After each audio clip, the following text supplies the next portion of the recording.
Muy bien, sean todos bienvenidos a este diplomado sobre argumentación jurídica y principalmente el día de hoy nos toca tratar un tema muy importante dentro del ámbito de la argumentación que nos lleva pues justamente a este razonamiento probatorio y el estándar de la prueba, que son tres temas importantísimos, no solamente para el perfil del profesional que deseamos, sino también en el proceso de la vida misma. Si alguno de ustedes pensó en algún momento que al argumentar o realizar algún tipo de inferencia, esto era alejado del sistema de la vida personal de cada persona, definitivamente están equivocados. Muy por el contrario, las herramientas para el uso del análisis lógico que nos llevan a elementos probatorios se constituyen en una forma y en un camino de vida. Bien, dentro de esta sesión, de acuerdo a la asignatura, nos toca desarrollar estos contenidos. La línea de tiempo en relación a la visualización de la información en un caso, el esquema a través del cual se ordena el funcionamiento de los elementos normativos en relación al caso. El tercer elemento es darle sentido a esa historia que contamos en un análisis motivador de cada uno de los actores para luego ingresar a la construcción lógica del caso y determinar ahí la existencia de suficientes elementos que vayan a determinar la veracidad o la falsedad de cada una de las hipótesis que se han conformado. Y finalmente terminaremos construyendo una matriz comparativa del caso que vamos a tomar ahora en explicación. Vamos a iniciar esta exposición haciendo un parafraseo de por qué es necesario argumentar, cuál es la importancia de la argumentación, y esto vale porque en casi todos los profesionales que oscilan más de 40 años de edad están acercándose a los 50, o quizás han pasado esa línea de tiempo en las universidades. Gracias. En las universidades, pues, no les enseñaron teoría de la argumentación. ¿Llegaron a ver lógica jurídica? Sí, pero no cómo argumentar. Para aquellos que han tenido el gusto, el honor, el placer de ingresar a la Academia de la Magistratura, el primer impacto emocional que sufre el discente es cómo ejercer este tema de la argumentación que sirve tan importante no solamente para poder conocer los hechos del caso, sino cómo ir trabajando cada una de las inferencias que se van a construir en hipótesis. Y les comento que esto también te ayuda para la construcción de tu tesis. Si es que estás haciendo algún trabajo de investigación, quieres sacar tu maestría, tu doctorado, esto también te ayuda a construir tu plan de trabajo, de cómo vas a ser un investigador. Entonces, vamos a dar inicio a esta sesión dando, en primer lugar, señalando por qué es importante argumentar. No solamente en el ámbito de las decisiones.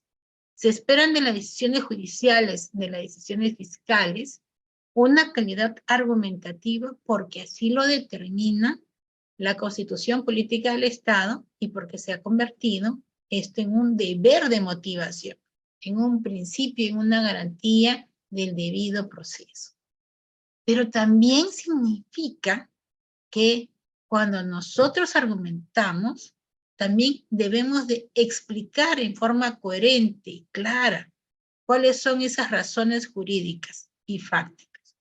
Uno de los problemas que a lo largo del ejercicio profesional dentro del Ministerio Público he notado con mucha reiterancia es que de forma inicial, en el argumento de exposición de los hechos del caso para denunciar, no se entiende qué está queriendo decir el denunciante en sus argumentos. ¿Por qué? Porque la mayoría de casos nosotros hablamos y escribimos tal cual realizamos esa oratoria. No nos preocupamos por ver los conectores en las oraciones. Y a veces esa deficiencia la encontramos en la redacción, en la transcripción de la noticia criminis a cargo de la policía, o también cuando ese usuario se acerca quizás a alguna persona empírica o inexperta que le dice, yo voy a tipear tu denuncia, y ahí vamos teniendo exposición de hechos que no tienen un correlato con el tipo penal o con aquello que la persona puede decir. A diferencia del proceso civil, laboral, que hay una exigibilidad normativa para presentar la demanda, porque si no nos la declaran inadmisible o improcedente. ¿Estamos en lo cierto? Pero en el sistema penal, pues, por el tema de la gratuidad, por el tema de la simpleza en la cual las personas deben de contar los hechos, se asume que la narrativa debe ser espontánea. Y ahí es donde empieza el primer problema. Porque hay que identificar cuáles son esas razones jurídicas que calzan con esos elementos fácticos o los hechos para asumir cuál es la intención de lo que se desea investigar.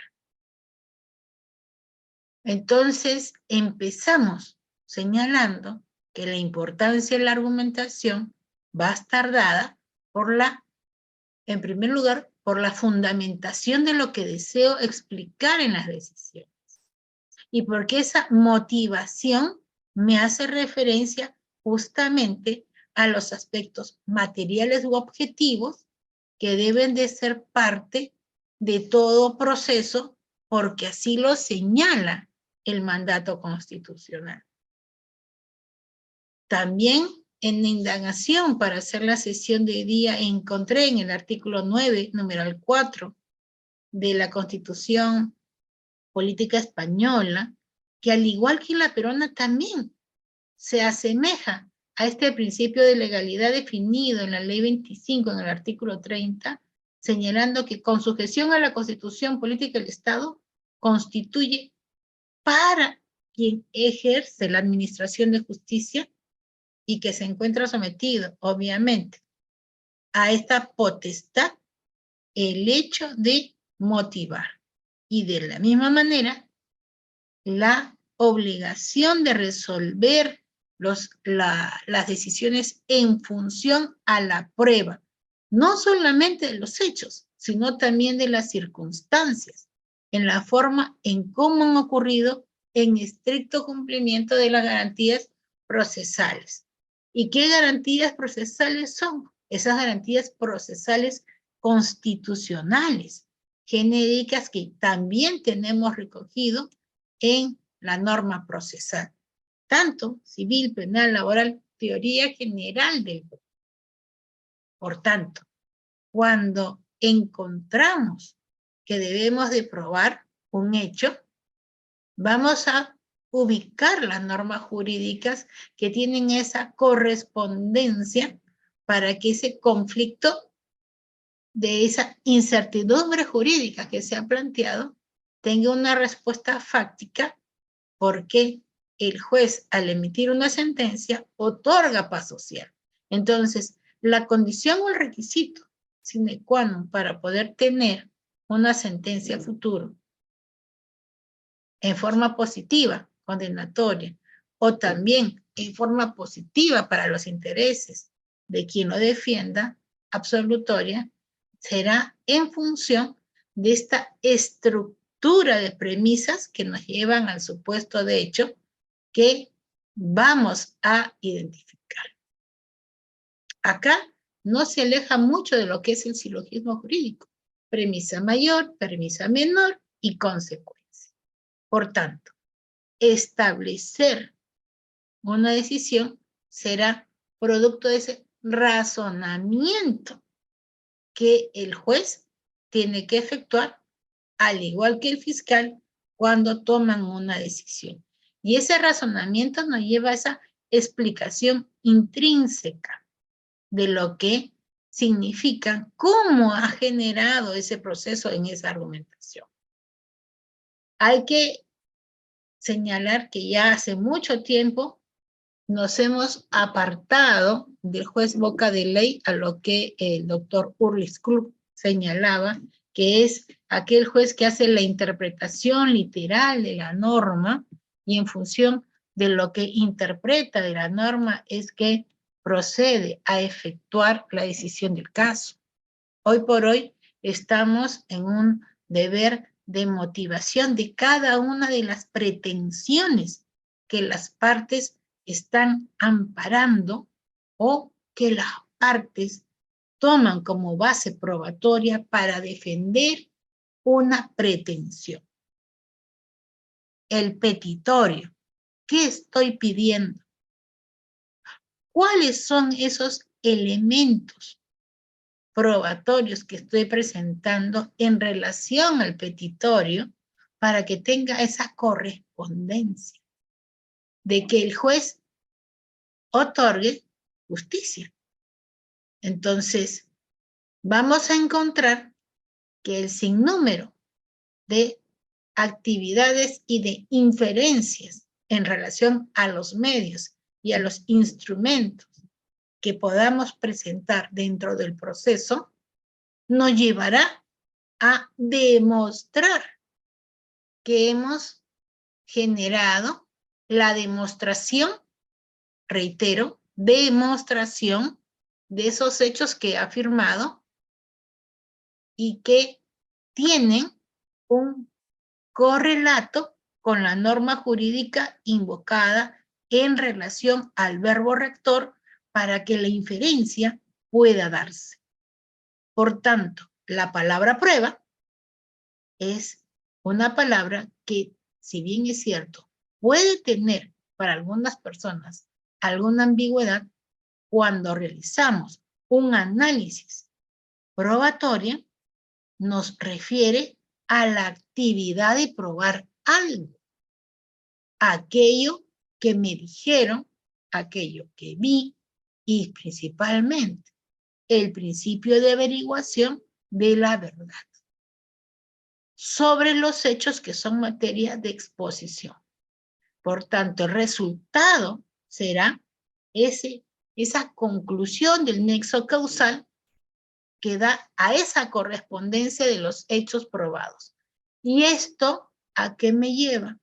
A lo que nosotros llamamos método del caso para poder tener un razonamiento probatorio que nos lleve a identificar un hecho válido. Por tanto, un paso previo para entender ese razonamiento probatorio dentro de la actividad de probar es el dato que estoy presentando y que debe de ser esclarecido. Y cuando realizo este dato, en la exposición de mi demanda, de mi escrito de demanda, en la exposición de mi denuncia o de la solicitud que realice, tiene que estar considerado para que pueda ser materia de análisis y por tanto no tiene que ser algo oscuro o ambiguo que se demore el funcionario de la administración de justicia o de la administración pública en obtener. La argumentación probatoria como actividad racional que está relativamente vinculada al lenguaje y a la comunicación de las premisas, nos lleva a esta implicancia del problema jurídico. Y no es que aquí la doctora Borrero esté hablando en complicado para que nadie me entienda, sino que cuando ejercemos teoría de la argumentación, la técnica del discurso cambia, es más alta. ¿Por qué? Porque si no, no nos vamos a entender. ¿Cuál es la implicancia de esta actividad probatoria? La litis o el problema que hemos señalado y la prueba. ¿Cómo genero la motivación y la fundamentación para que esa resolución sea justificada? Cuando hablamos de litis y de prueba, es la identificación del tipo del problema jurídico y que los elementos tienen que ser resueltos en función a ese problema. Entonces, en materia penal, cuando hablamos ya de que en la investigación preparatoria hemos llegado a la conclusión de la misma y tenemos razonados elementos de convicción para presentar una acusación, esa acusación tiene que tener una correspondencia, por ejemplo, de aquello que generó como imputación inicial de un hecho de sospecha inicial para convertirse en una sospecha reveladora en donde la inferencia del principio de inocencia ha decaído porque el principio de culpabilidad tiene un peso más elevado que me lleva a establecer que de acuerdo a los fundados elementos de convicción, la probabilidad de que en juicio se demuestre la responsabilidad del autor y por tanto sea merecedor a una pena y a una reparación civil, lo lleva a una justificación de que sea sometido naturalmente este caso a ese debate contradictorio en donde podrá demostrar su inocencia o se podrá demostrar su responsabilidad.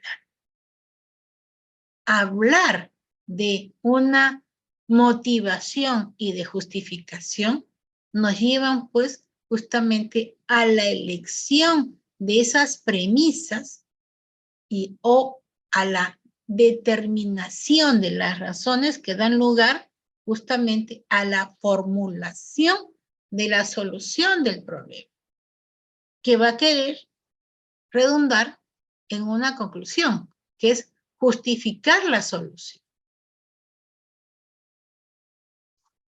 Cuando se habla de justicia, se dice dar a cada quien lo que le corresponde, ¿correcto? Entonces, ¿cómo puedo entregar esta correspondencia del derecho?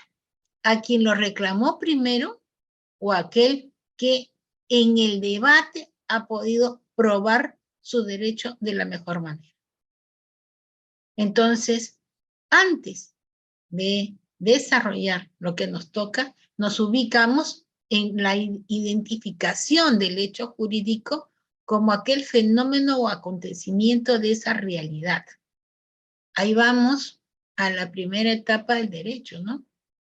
El hecho jurídico, el acto jurídico, para poder identificar cómo es el antecedente de una norma y cuáles son esas consecuencias jurídicas.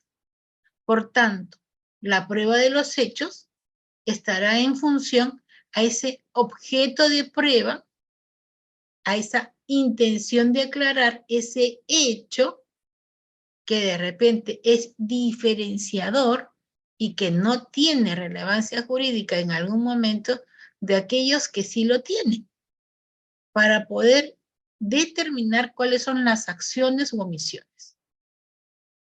El autor Bertrand Russell nos dice, cuando hablo de un hecho, no me propongo alcanzar una definición exacta, sino una explicación de que me permita saber ¿De qué estoy hablando? Me refiero a aquello que se hace verdadero o falso en una proposición. Si digo, está lloviendo, lo que digo será verdadero en una determinada condiciones atmosféricas y falsos en otra. ¿Por qué?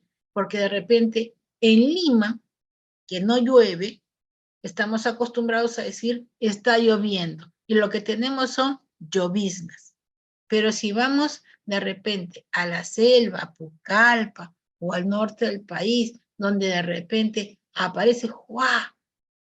Un chubasco bien fuerte, ahí sí está lloviendo. Entonces, esas condiciones atmosféricas son las que van a determinar que mi enunciado sea verdadero, sea falso.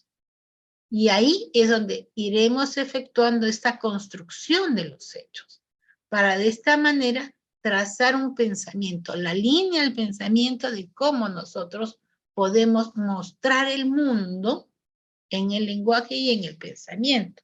Y por eso es como nosotros también podemos calzar los procesos de interpretación.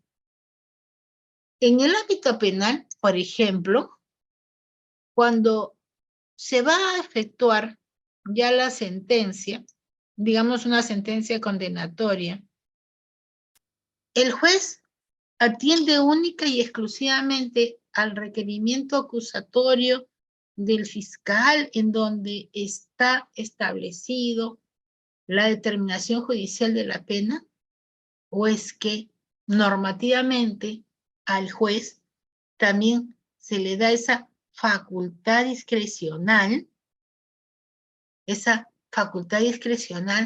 para aplicar criterios diferenciadores por el grado de cultura, por el grado de educación, por ese acercamiento de ese ciudadano a la realidad.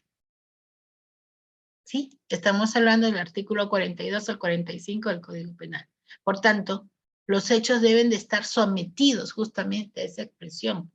Yo no puedo pretender que alguien que de repente ha nacido, se ha criado, se ha desarrollado en condiciones diferentes en medios de la naturaleza, a una persona que se ha desarrollado en la sociedad, en la metrópoli, pueda tener el mismo grado de comprensión cultural. Y es por eso que para realizar estos procesos de interpretación hoy día aplicamos enfoques, sino porque la ley de violencia habla del enfoque de derechos humanos, del enfoque de interculturalidad, porque el nuevo Código de Responsabilidad Penal del Adolescente también nos dice estas condiciones especiales de interculturalidad y del enfoque pro-adolescente. Los hechos del mundo muestran constantemente las creencias del ser humano. Por tanto, estas expresiones que nosotros hacemos son las que tenemos que analizar en relación al mundo, a la creencia y el sentido que le dan las personas en esta realidad. Los hechos, por tanto, serán verdaderos si he podido generar afirmaciones de esos hechos que lleguen a ser demostrados con esa credibilidad. Y ahí hablamos de la credibilidad del testimonio de la víctima, por ejemplo.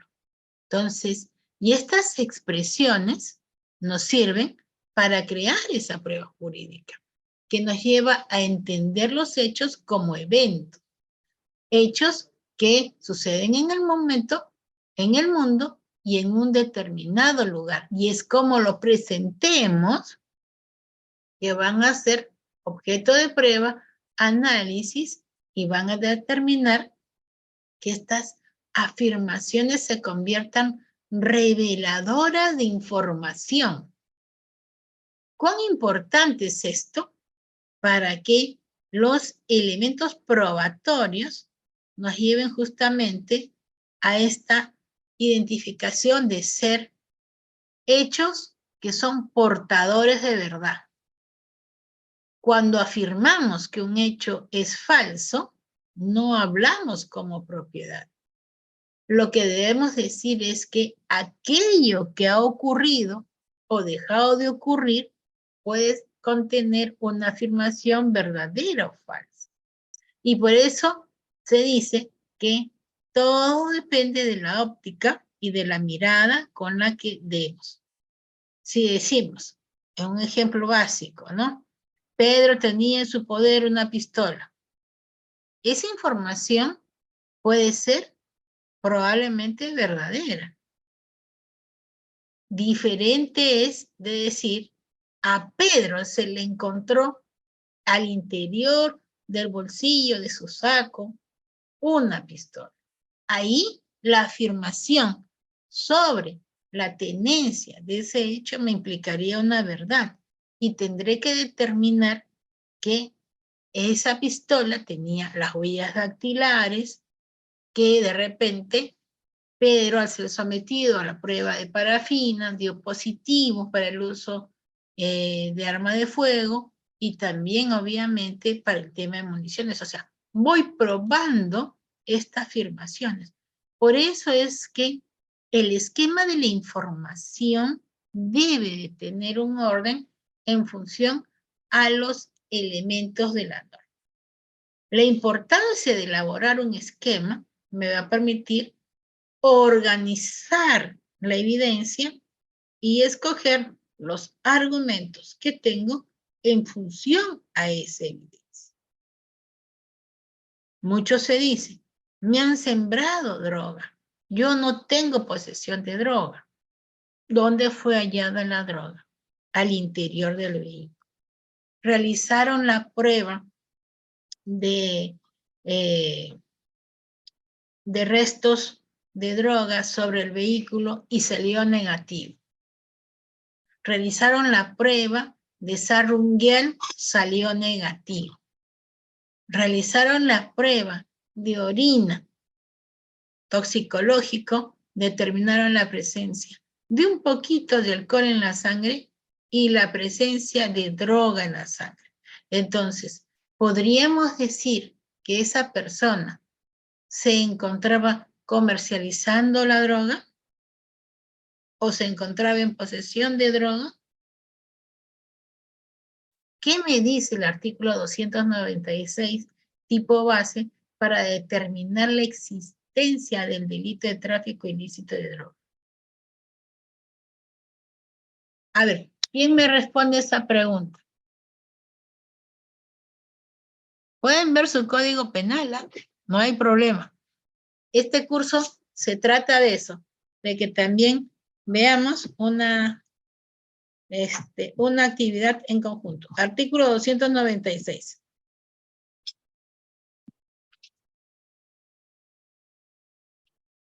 ¿Qué nos dice el tipo base?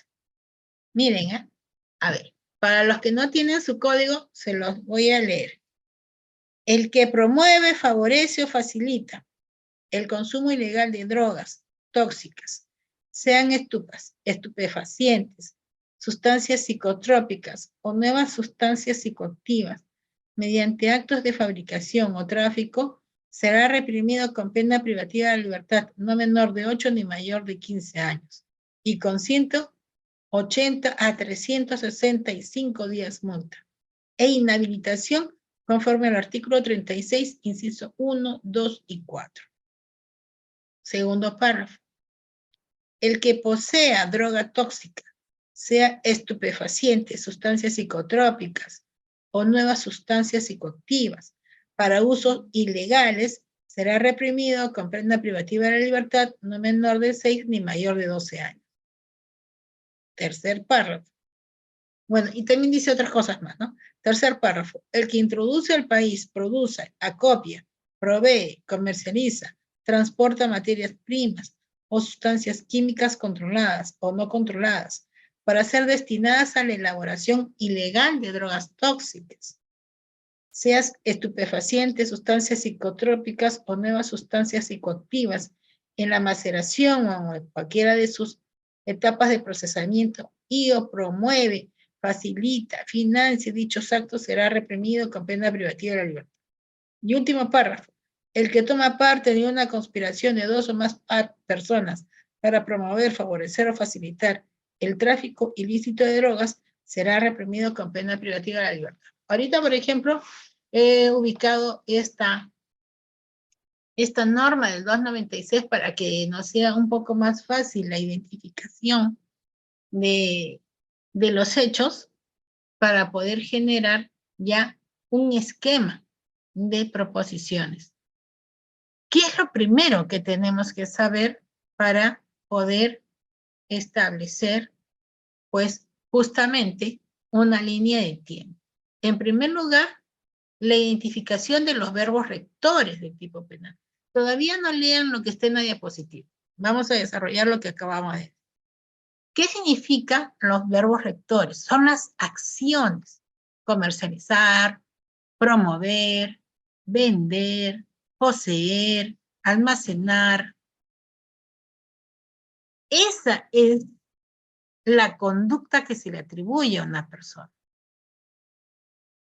Y eso es lo que tengo que ser capaz de demostrar. En el presente caso práctico nos vamos a otro tipo penal. ¿Qué nos dice? Darío trabaja para la empresa Ladrillos King y ha presentado un certificado médico para justificar sus faltas laborales. Punto.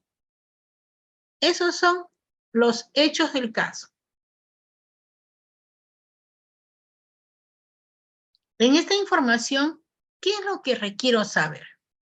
Y recuerden bien esto, porque sobre esto va a basar toda nuestra presentación que vamos a generar hasta la última diapositiva.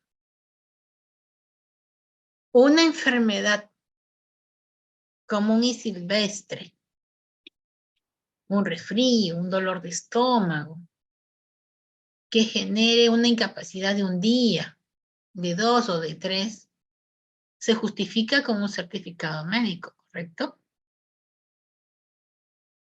Y ese certificado médico tiene a su vez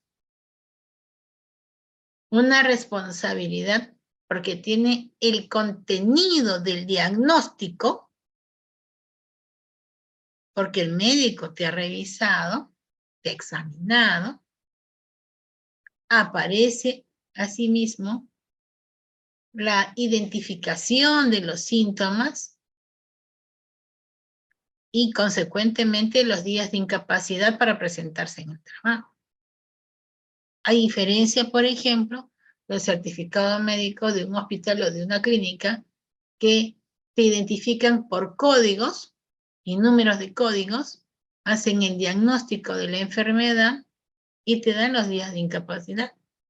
Y también te señalan ahí la medicina que te han aplicado si es que has ingresado por emergencia o te envían a comprar a la farmacia determinados productos que son los que te van a permitir mejorar y elevar tu nivel de salud que estaba decaído. Pero ese certificado médico tiene que ser contrastado y corroborado por el empleador. El empleador puede tener una presunción de verdad de ese contenido del certificado médico porque aparecen ahí la adquisición de medicinas.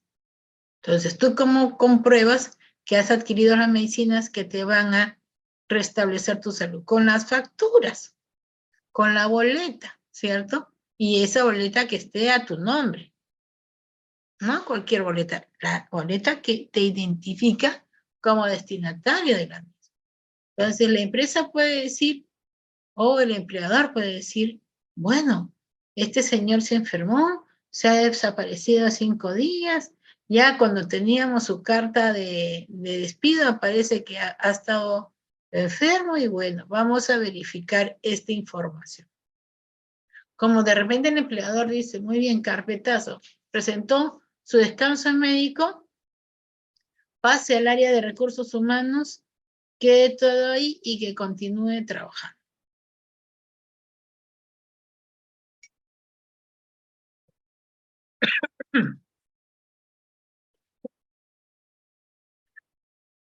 Perdón. Pero hoy en día, todos los procesos de verificación tienen que generar una información simple y llana. Busco en internet, porque hoy día Google lo sabe todo, el nombre de la persona que aparece como sello, ni siquiera lo de firma, sello, número de colegio médico, y me sale que ese médico no es de la especialidad para la enfermedad que el señor adolecía, o la enfermedad que la señorita adolecía. Pero acá estamos hablando de Darío, entonces es varón. Primer lugar, que me genera una atención como empleador, porque el señor Darío se ha atendido por un médico que no es de la especialidad de las dolencias y porque este médico ha sido capaz de efectuar este diagnóstico y recetarle esta medicina. Puede ser que llame a Darío a que me informe un poco más, cómo puede ser que solicite al colegio médico que me dé referencias de ese profesional de salud y de repente aparece que está suspendido, que falleció o que no existe. Entonces voy anotando ciertas situaciones que me llevarán a una evidencia de que el documento que se me ha puesto a la vista, con el cual se ha justificado las faltas y lo que me lleva como empleador a pagar los días no laborados, es que Darío me está presentando un documento falso. Entramos aquí a preguntarnos, ¿cómo determinar qué parte del certificado médico presentado era falso? El contenido solamente del sello, la firma, el contenido de la declaración, cuál es el conocimiento del empleador al respecto, preguntarnos si Darío planificó la elaboración para presentar este certificado médico porque se había ido de parranda y se había pasado un poquito de tragos o porque se fue de viaje. ¿Cuál fue la circunstancia que llevó a Darío a buscar un certificado médico para justificar sus faltas laborales y continuar trabajando? Todas esas interrogantes que nos realizamos van a dar inicio a esta línea de tiempo que nos llega a esta discusión y a partir de eso generamos justamente este esquema de ir construyendo las hipótesis en función a la normatividad. Cuando termino, voy a darles, termino de explicar este cuadro y les vamos a dar un momento para formular preguntas. ¿Ya, Reader? Les digo para los efectos de que puedan ponerlo en el chat o en su defecto Reader les habilita para que podamos escucharlo. Sí, doctor. Entonces, Dispénseme. gracias. Después de este cuadro, termino este cuadro. Doctora, ¿le parece? Porque quizá lo van a interrumpir luego de siguientes cuadros. Al finalizar las preguntas por audio, pero por el chat pueden interactuar con usted. Perfecto, gracias. Para servir. Gracias. Entonces, tenemos esta hipótesis normativa que nos va a permitir describir situaciones que nos llevan justamente a determinar si Darío incurrió o no en dos hipótesis. Delito de fe pública. ¿Ese certificado es un documento público o un documento privado? Va a depender de identificar qué médico lo expidió. Un médico particular o un centro de atención pública, un hospital, un centro de salud, una parroquia, una clínica, ¿quién lo trae? Entonces, a su vez, en esta hipótesis nos vamos a identificar cuál es el supuesto de hecho, como autor, como partícipe, él pagó para que le entregaran este certificado.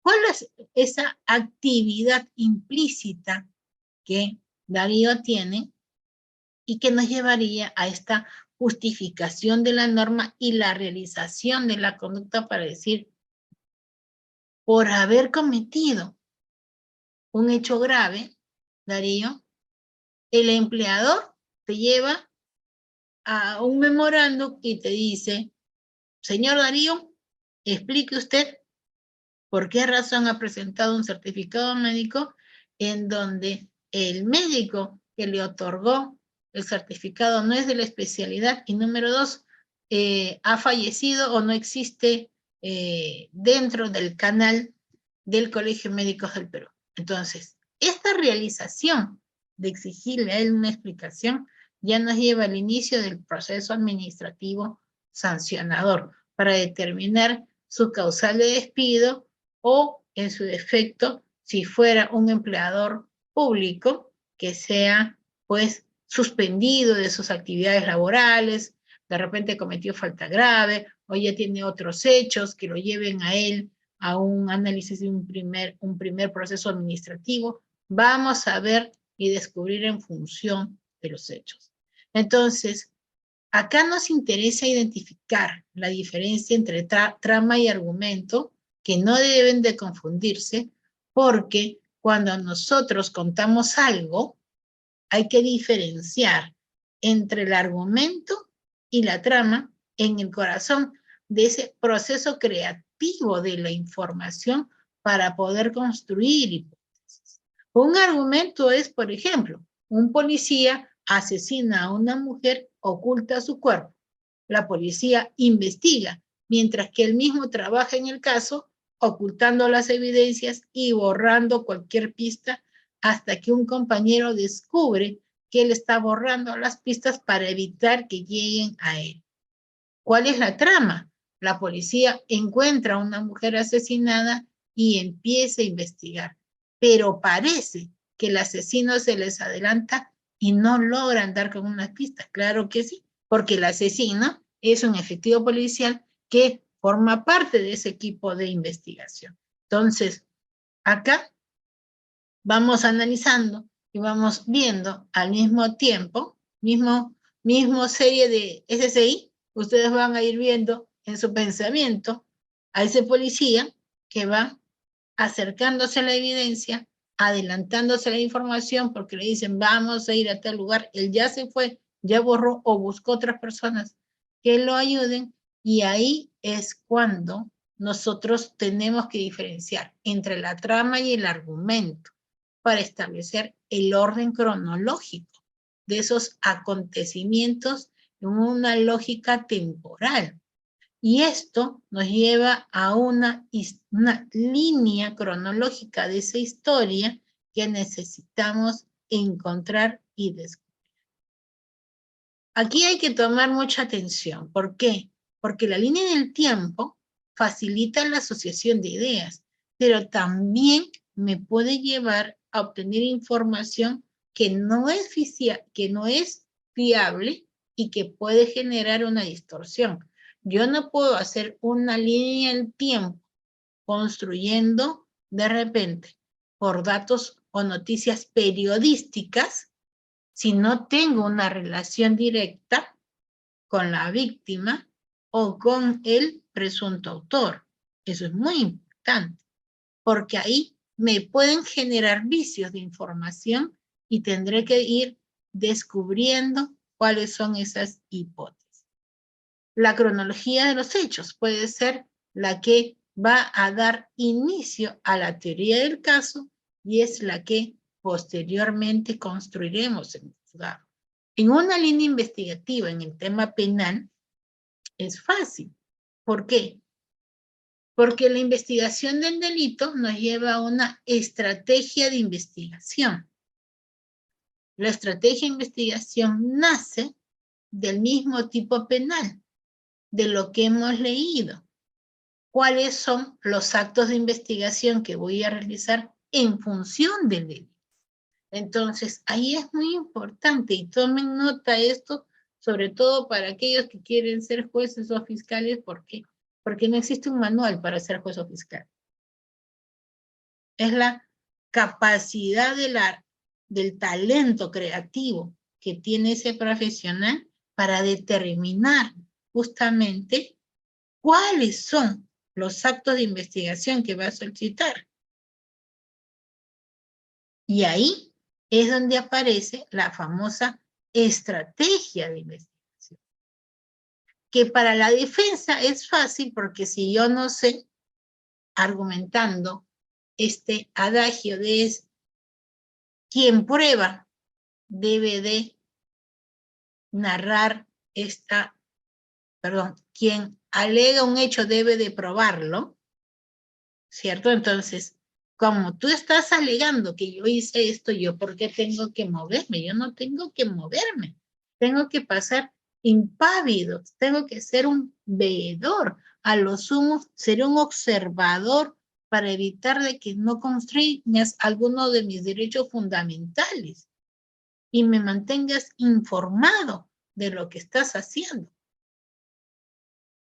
Se dieron cuenta que es bien fácil. Acá tenemos 361 personas en audiencia. Y algunos dirían, ay, pero ¿cómo me va a mantener informado? Con cada disposición. Disposición de inicio de investigación. Disposición en la cual prorroga la investigación. Si fuera una demanda, la demanda nos lleva al acto de emplazamiento. Se corre traslado de la demanda para que el demandado, después de leer, formule dos situaciones. Contesta la demanda, negando y contradiciendo, o se allana lo mismo, o hace una reconvención de esa demanda. Y me plantea otra demanda con hechos diferentes, pero que guardan ese correlato. Y luego pasaremos a la audiencia de conciliación, previo saneamiento procesal para ir a la audiencia de pruebas. Entonces, en la teoría del proceso, nada cambia. Todo genera una estrategia de investigación, una organización de hechos que requiere un gráfico temporal, que es razonable. Muchos ya lo hacemos de manera práctica y forma mental, pero la pregunta es, ¿cómo debo de construir mi línea de tiempo? Entonces, ahí hay dos métodos de interpretación. Hago una interpretación cronológica o hago una interpretación de los hechos por temas. Lo primero es lo ideal, porque si yo cuento la historia por día, mes, año, hora, voy a brindar una información que tenga una línea temporal en función de aquello que quiero demostrar. Si yo quiero determinar una demanda de unión de hecho, en donde voy a decir que Marita y Pedrito estuvieron juntitos como consecuencia del día de San Pedro, allá en Chorrillos, viendo los pescadores, producto de esa reunión, se enamoraron, decidieron vivir juntos. En esa vida juntos llevaron 30 años. ¿Qué tengo que demostrar en esa línea de tiempo? Cartitas de amor, fotitos. Hoy en día todas las fotitos también ya tienen día, hora, y hay una app que incluso te sale hasta el lugar en donde estoy tomando la foto, ¿cierto? Producto de relación, compadrito, comadrita, vamos a tener un hijo, bautizamos a un hijo, bautizamos al otro hijo, generamos la adquisición de una casa, pero llegado el momento, María falleció y se quedó Pedrito. Y Pedrito dice, no, yo quiero una unión de hecho para poder ser declarado heredero de mi conviviente. ¿Por qué? Porque si fuese un matrimonio regular, podría heredarla, pero en este caso ha habido una convivencia. Para eso necesito construir mi línea de tiempo. Entonces, puedo usar gráficos, puedo usar infografía, puedo presentar estadísticas. Esto me sirve para todo, para todo. Y los componentes de la línea de tiempo son las fechas, que marcan el lugar del evento, las descripciones del evento, los encabezados que aportan ese contenido en la línea del tiempo. Por ejemplo, si en el ámbito penal quisiéramos plantear una tesis, ya me pasé, ahí va, regreso. Queremos plantear una tesis de defensa en donde voy a demostrar que el acusado no estuvo en el lugar de los hechos. ¿Qué tengo que demostrar? A ver, ¿qué me pone en el chat? ¿Qué tengo que demostrar?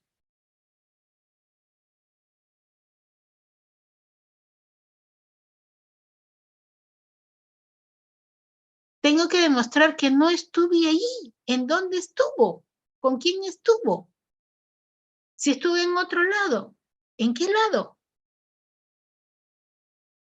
Si hubo un ticket aéreo, ¿a dónde fui? ¿Con quién viajé? ¿Dónde me hospedé? No vaya a ser luego que sea como ese caso del congresista Come Pollo de hace unos años atrás, que fue muy connotado, que se encontraba cumpliendo funciones de representación en otro lugar y cuando presenta su sustentación de gastos, resulta siendo que estaba presentando una boleta de una pollería ubicada en la avenida Iquitos con García Naranjo por una boleta de 4.80 soles que le costó un cuarto de pollo a alguien que le hizo el favor de presentar esa boleta y él lo pasó como que fuera un gasto de 480 soles. Y cuando le hicieron la verificación de por qué había consumido tanto dinero en una pollería que se encontraba en ese lugar sin necesidad de menospreciar a nadie, por si acaso, si no son actos de verificación porque es dinero del Estado, en la línea del tiempo no era posible que ese congresista estuviera en dos lugares a la misma hora. En su declaración, ¿qué dijo ese congresista? Yo estaba en actos de representación, pero mi seguridad fue a consumir un cuarto de pollo y él lo presentó a mi nombre. Me hizo el favor de sacar esa boleta a mi nombre. ¿Y cómo ese señor iba a presentar esa boleta de 4 soles 80 en 480 soles? Se le pregunta en la verificación de datos a la persona que regentaba esa pollería, revisa la copia por el número de la boleta y dice 4.8. Alguien le puso el 0. Porque así aparecía la boleta.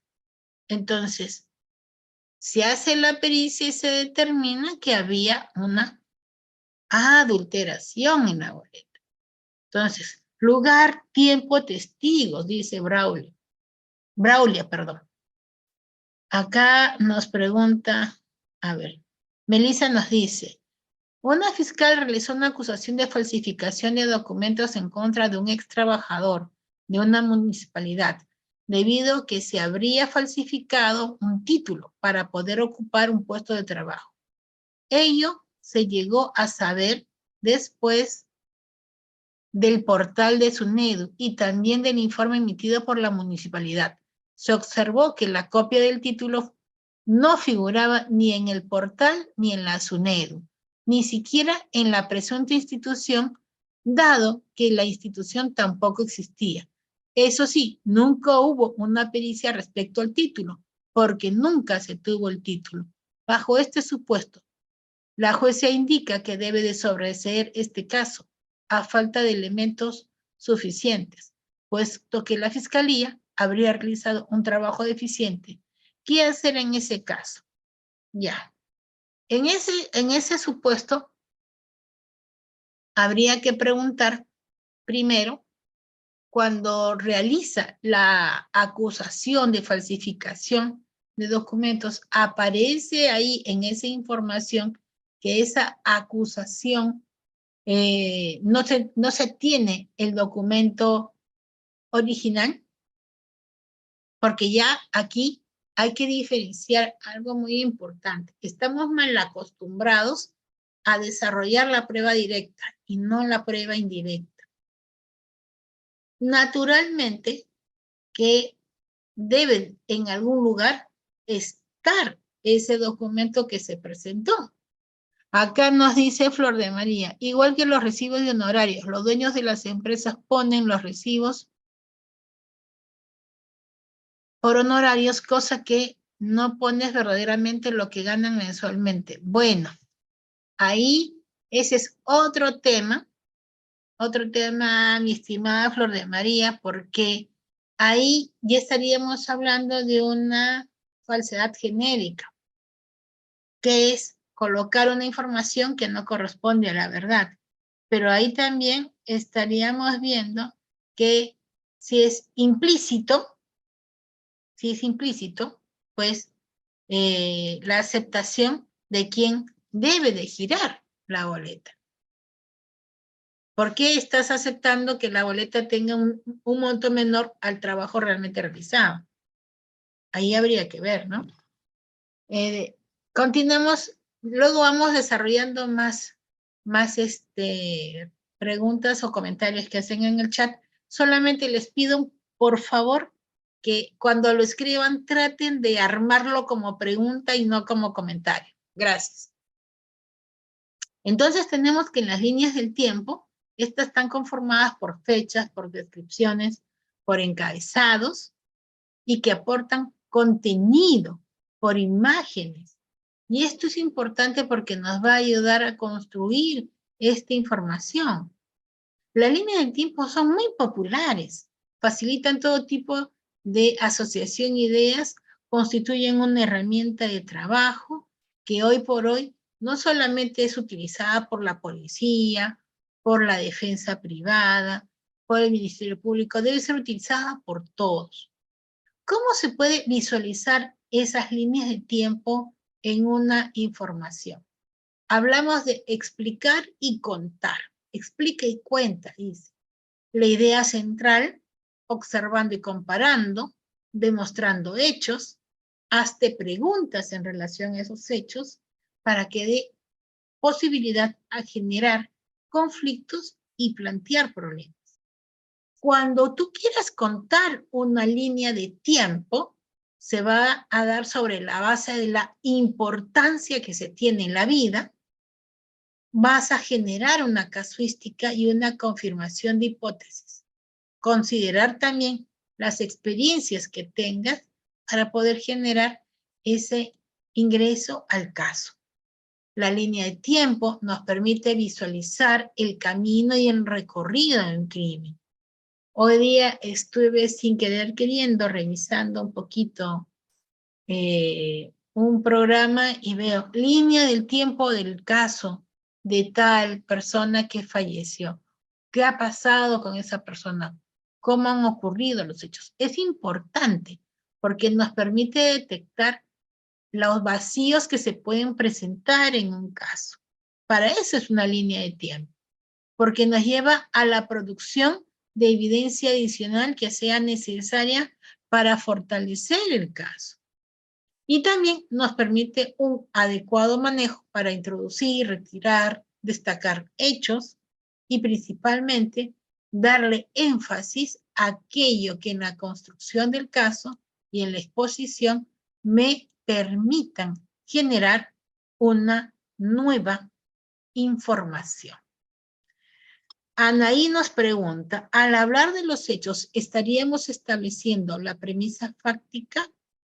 Sí, pero acuérdate que la premisa fáctica viene como consecuencia de que primero tenemos que presentar las premisas que posteriormente vamos a construir las hipótesis y las vamos a ir descartando en el proceso de indagación de esa verdad que queremos demostrar.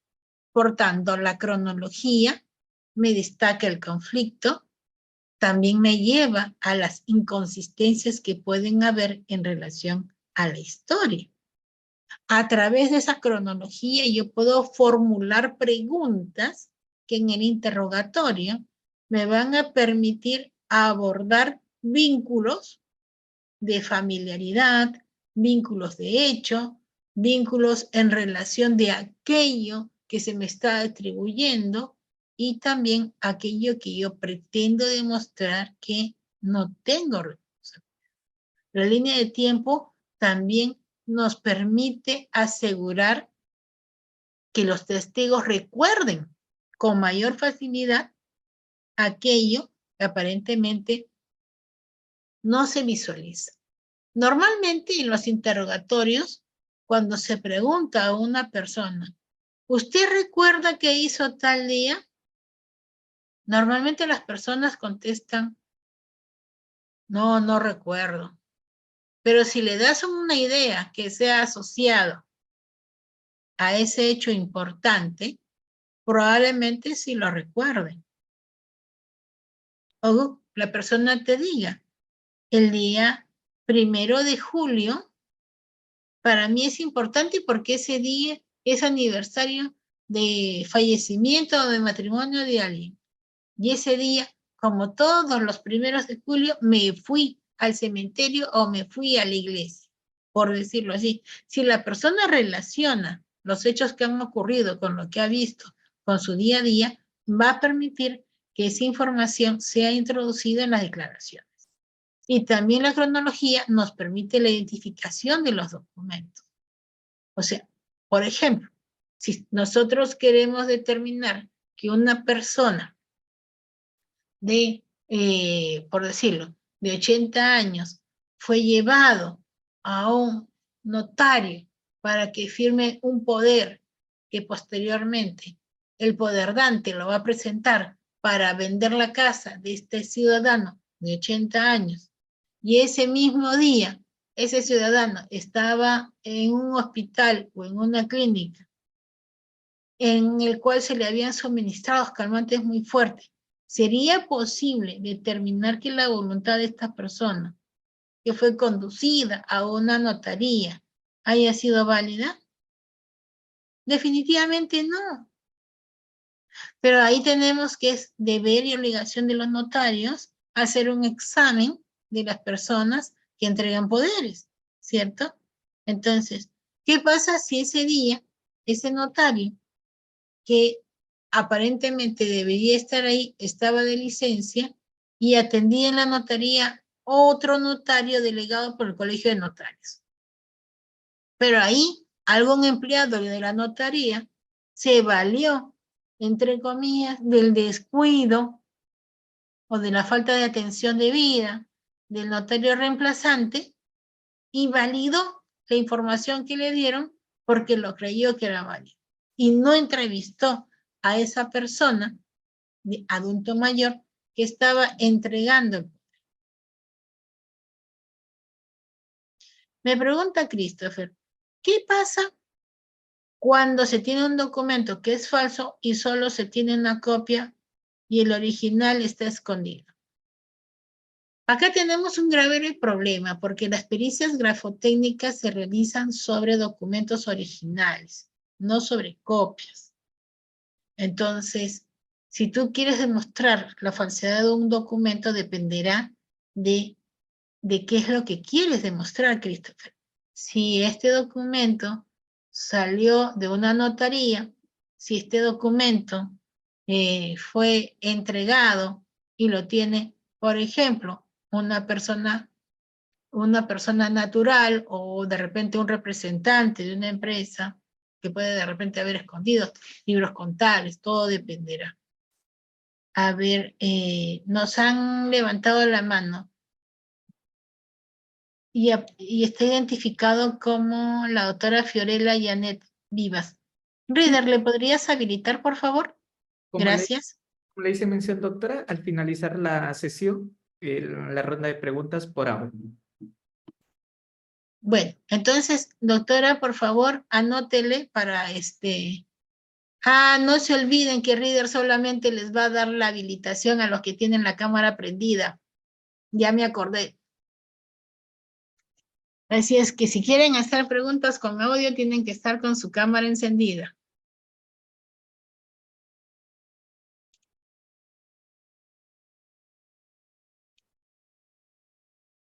Ujú. Bien, entonces, ¿por dónde me quedé? Ok. Una cronología nos permite controlar los hechos del caso, nos permite establecer la visualización de la evidencia y nos permite armar nuestras hipótesis. Miren acá en el siguiente diagrama que hemos hecho. Homicidio de una persona.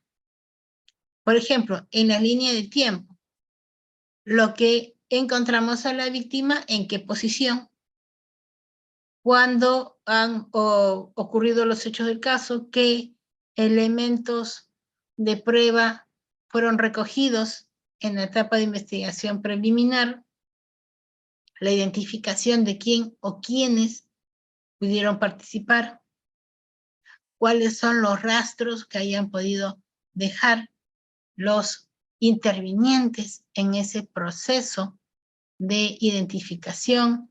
Entonces, allí hay que analizar debidamente estos hechos en la línea de tiempo, por decir, el día 2 de mayo del año 2024 fue encontrado Juan sin vida al interior de un establecimiento comercial.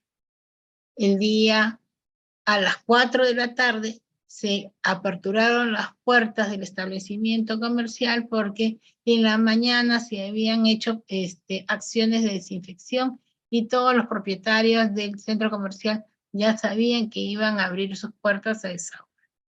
Apersonados el de seguridad, más los demás integrantes, participantes o dueños de los demás establecimientos, levantan la puerta y encuentran a Juan muerto en uno de los corredores. ¿Cuáles serían las primeras informaciones para preparar los hechos? Tenemos el acta de levantamiento de cadáver, tenemos las imágenes de videocámaras, tenemos la información relativa a la persona de seguridad, de quien lo encontró, los documentos que acreditan que él, por las razones de por qué se encontraba ahí, digamos que Juan era un vigilante y él había estado presente en el momento en que se había realizado los procesos de desinfección. Revisamos las cámaras de videoseguridad y lo vemos a Juan deambulando por cada uno de los corredores, pero justo en el pabellón A, en donde Juan fue encontrado, esa cámara de seguridad no registra nada. No registra nada. Revisa el personal técnico, la cámara está bien, pero no registró información. Sin embargo, había otra cámara de seguridad en las escaleras y se revisa. Y se revisa que una persona ingresa a ese pabellón A y empieza a generar la limpieza en las cámaras de seguridad y coloca un trapo y lo deja ahí. Y sigue caminando. Posteriormente, pasan algunos minutos, esa persona regresa, recoge su trapo que había dejado ahí y continúa realizando las labores de limpieza. Es lo único que se tiene de esas cámaras de seguridad hasta el momento en que se encuentra Juan tendido en el piso, ya fallecido. Entonces, ahí es cuando encontramos de forma específica que hay que investigar si la muerte de Juan fue por hechos de la naturaleza o alguna persona influenció en el fallecimiento de Juan. La relación de todos los trabajadores que se encontraban realizando limpieza de desinfección resulta primordial para identificar quién o quiénes tuvieron acceso a Juan durante las horas previas a su fallecimiento. Entonces, acá en esta línea de tiempo vamos a construir la historia, ¿no? Por ejemplo, 9:10 de la mañana, M se reunió con su amigo. 2:30 de la tarde, fueron a un local de partido político y se encontraron con otra persona. A la 1 de la tarde llegaron a un restaurante. Cuando yo construyo la línea de tiempo, voy identificando día, hora, lugar, participantes y a quienes voy a tomar como testigo. ¿Qué documentos voy a presentar como medios probatorios? Y que tienen que tener un correlato con mi historia. Voy recreando la realidad. Esa realidad que puede tener dos versiones. La versión de quien realiza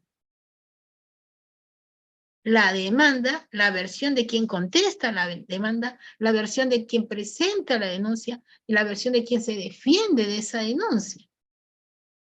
O quien presenta una solicitud o quien presenta ante un árbitro un problema para que sea dilucidado por esto. Entonces, la presentación de información nos lleva justamente a construir una historia lógica respecto a los hechos investigados.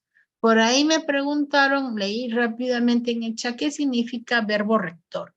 Verbo rector significa en materia penal la conducta descrita y atribuida por el título imputativo de la norma que te señala la acción o la omisión. Entonces, si la acción es matar y el artículo 106 del Código Penal dice el que mata a otro, el verbo actor es matar. Si yo estoy operando a una persona y me olvido de efectuar el conteo de los instrumentos, le dejo una gasa, le dejo una pinza, me voy de la sala de operaciones, dejo a un médico que está realizando su serum para que suture, y este médico tampoco revisó el conteo del instrumental. La instrumentalista tampoco realizó el conteo del instrumental. Y el paciente sale de la sala de operaciones en estado de sueño, porque sigue dormido, pasa al posoperatorio, aparentemente todo ha salido bien. Días después empieza a quejarse de un dolor fuerte en el abdomen. Se le toma una ecografía y una radiografía y aparece ahí la gasa y el instrumental que fue grabado. Esa acción me revela un hecho, que es la negligencia. Entonces, la conducta esperada es que yo haya efectuado mi trabajo porque existe un protocolo, porque existen herramientas que me dicen cómo debo de hacer mi trabajo. Lo contrario es a una conducta omisiva que sería pasible de una sanción por realizar un hecho a título de culpa, porque nadie intencionalmente va a dejar una gasa o un instrumento que pueda causar una lesión grave o posteriormente la muerte de una persona, ¿no? Eso significa verbo rector. Entonces tenemos acá que para construir esta historia, nosotros también vamos a generar esta lógica coherente, persuasiva, bajo el análisis, y voy a abordar los temas para ir construyendo las hipótesis. Las hipótesis que nos llevarán a la responsabilidad o no responsabilidad, a la conculcación o no de un derecho fundamental, a ese acto que yo necesito para enfatizar y resaltar los puntos pertinentes de mi teoría del caso. Entonces, todas estas descripciones me van a llevar a un mapa lógico como herramienta para analizar y evaluar la estructura y la solidez lógica de mi teoría del caso. Si mi teoría del caso es, el señor no estuvo presente, pues demostremos que sí estuvo presente. Pero si mi teoría del caso es, guarda silencio, sin presentar ninguna prueba que me permita, pues, establecer cómo voy a generar una irresponsabilidad de los hechos que se me atribuyen, basados en que el principio de acusación está en quien me está imputando los hechos, sabré que el riesgo es que si dejo que pase el tiempo sin haberme preocupado por juntar alguna prueba de descargo, pues es muy probable que llegada la etapa de juicio oral no tenga cómo defenderme y tenga que atribuir a una prueba nueva para poder generar esos argumentos de descargos. Entonces, ¿cómo se construye este mapa? Paso 1, identifico la hipótesis. Paso 2, formulo las proposiciones para poder generar esta argumentación. Paso 3, las claves son elaborar el documento de las proposiciones. Ustedes pueden hacer el uso en una pizarra, pueden hacer el uso de repente a través de diapositiva, mapas conceptuales. Tienen que hacer un listado. El asunto es que cuando hagan el listado de esas proposiciones fácticas que son inferidas uno a uno con los medios de prueba que son relevantes para demostrar la hipótesis, ese listado tiene que contener el análisis de la fuente de información, de dónde la obtuve y cómo ésta se constituyó en un medio de prueba válido, lícito, para que el juez lo pueda asumir. Entonces tenemos que el listado de proposiciones que constituyen justamente esta necesidad de la construcción de la teoría del caso puede ampliarse, puede regularse, puede limitarse, va a depender de lo que el analista realice. La formulación de las proposiciones en relación a los hechos que debo de inferir va a estar dado en la calificación de verdaderas o falsas. La historia del caso. Esa historia me lleva a pruebas, medios probatorios ofrecidos, elementos de convicción recogidos, ¿cierto? Pero también me lleva a aquello que se ha podido demostrar. Y esa demostración me llevará a una probabilidad de demostrar que aquello que afirmé es verdadero o falso. Y ahí, haciendo un poco recuento con la pregunta que hizo la doctora Nanis, estaré revisando si cada una de las proposiciones que he ido encontrando van a ir siendo descartadas,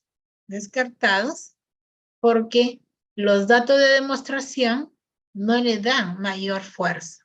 O de repente lo descartaré porque tengo una sobreabundancia de pruebas recogidas sobre un solo hecho. Entonces, tendré que escoger aquella prueba que me va a explicar de mejor forma las cosas. Y es por eso que cuando realizo estos análisis, tengo que realizarlo dentro de un lenguaje que yo puedo usar sujeto, verbo y predicado para evitar ambigüedades, y ahí hay que determinar esa selección de proposiciones de lo que tenemos que hacer. Algunos abogados, en general, tanto dentro de la administración como fuera de la administración pública, dicen, tenemos partida de nacimiento, tenemos la relación de los devengados, y tenemos acá facturas, y tenemos un montón de cosas que a lo largo de los años la señora ha gastado, y vamos a presentarlos ahí para la demanda de omisión de asistencia familiar, perdón, la demanda de alimentos, y que posteriormente se constituye en omisión de asistencia familiar. Pero el delito en sí, el de omisión, ¿qué te dice? Que el juez tiene que haber sentenciado que una persona está obligada a pagar alimentos. Sentencia favorable, ¿verdad? El monto de la pensión.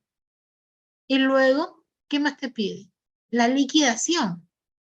No te está pidiendo que demuestres que ese niño, niña o adolescente a lo largo de los años vivió, se curó, volvió a vivir, subsiste y estudia porque uno de sus padres, que es el que lo está cuidando, que lo tiene como responsable, vela por él. La norma no te dice eso. Entonces, ¿pero qué si te dice el fiscal y qué si te va a decir el juez? Acredita. Si esta persona te hizo algún depósito, acredita que esos depósitos tienen esa relación con esa pensión de alimentos que se está planteando. ¿Cuál es el problema que se puede generar molestoso? Si esta persona a quien se está denunciando tiene varias demandas por diferentes pensiones de alimentos devengados y cuando presenta los pagos ante el juez de paz letrado o ante el juez, pues sí, señala, señor juez, estoy pagando tanto de los devengados, pero no te dice de qué devengados son.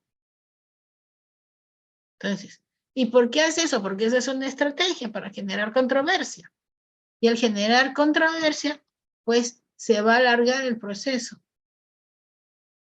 Porque no vas a saber para qué pensión devengada es que se efectúa el pago.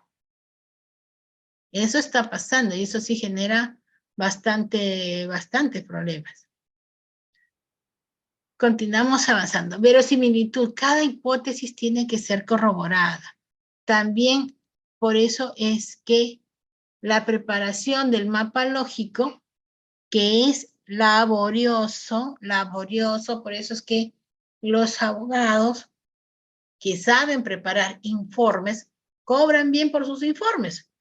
Los honorarios profesionales son altos, porque tiene que haber una consecuencia lógica.